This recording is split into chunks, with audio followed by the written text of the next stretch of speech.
Olá, Pedro Campos. Eu estava aqui me lembrando, você falando aí, descrevendo e assistindo a essa declaração absurda dessa advogada. Estava aqui lembrando daquele ex-presidente do Tribunal de Justiça de São Paulo, né? Dizendo que sim, eles precisavam andar bem vestidos, uma boa gravata, sapatos novos, camisas e ternos de bom corte, etc. e tal, para tentar justificar essas regalias, esses privilégios, esses penduricalhos.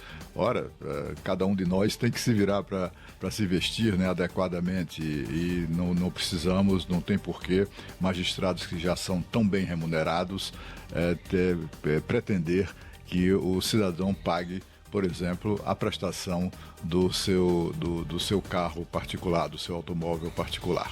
Bom, enfim, o fato é que aqui em Brasília, que tá de vaca não reconhecer bezerro, viu? Ontem foi um dia daqueles, um dia marcado por intenso constrangimento das principais autoridades da República, como o próprio presidente Lula, com a notícia de que um acordo de delação premiada de ex-dirigentes do INSS delatou o seu filho Fábio Luiz, o Lulinha, que é apontado inclusive como beneficiário e sócio de Antônio Carlos Camilo Antunes, o careca do INSS. Bom, o fato é que hoje a temperatura também deve se elevar muito com a reunião da CPMI do INSS, que começa daqui a pouco, às 9 horas, e tem uma extensa pauta de votações.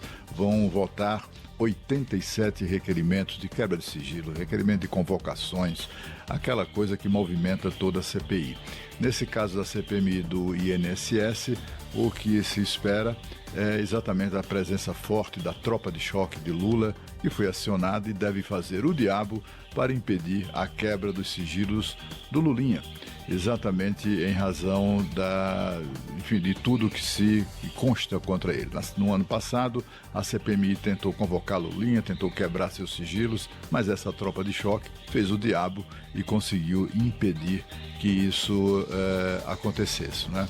Bom, o fato é que também foram denunciados nessas delações nas quais figura o Lulinha, também políticos importantes, mas teve um nome que vazou, o da ex-deputada Flávia Pérez, ex-Flávia Arruda, que foi ministra de Bolsonaro, mas hoje é casada com Augusto Lima, que foi sócio e CEO do Banco Master e foi preso com o amigo Daniel Vorcaro na Operação Compliance Zero da Polícia Federal.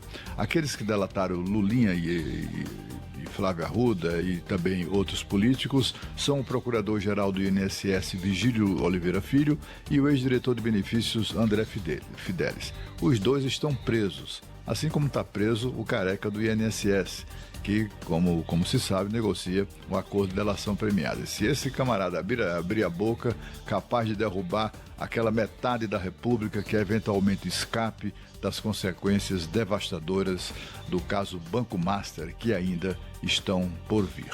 Bom, o fato é que ontem também outras autoridades da República foram atingidas por grandes momentos de grande constrangimento na CPI do crime organizado, né?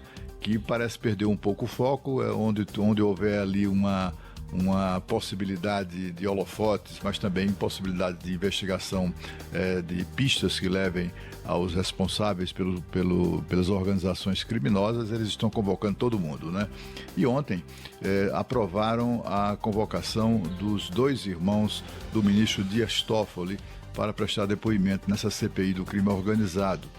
Esses irmãos são também, ou foram, sócios de Toffoli naquela Maridit, uma empresa que tinha participação no resort de luxo lá no Paraná.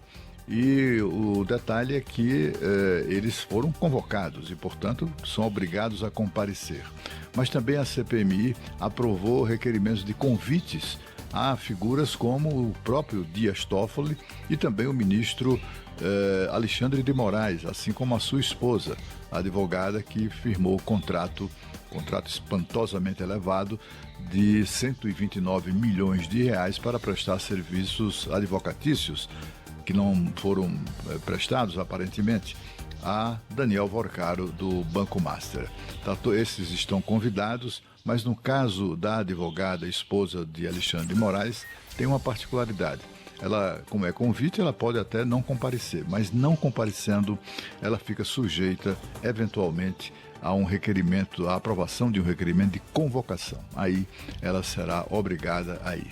É uma situação que não para, se agrava a cada dia, enquanto o Supremo Tribunal Federal tenta ali estabelecer uma pauta de assuntos, positivos, né, para tentar se reconciliar com a opinião pública ainda indignada, perplexa e à espera de explicações com tantos escândalos envolvendo inclusive os seus ministros.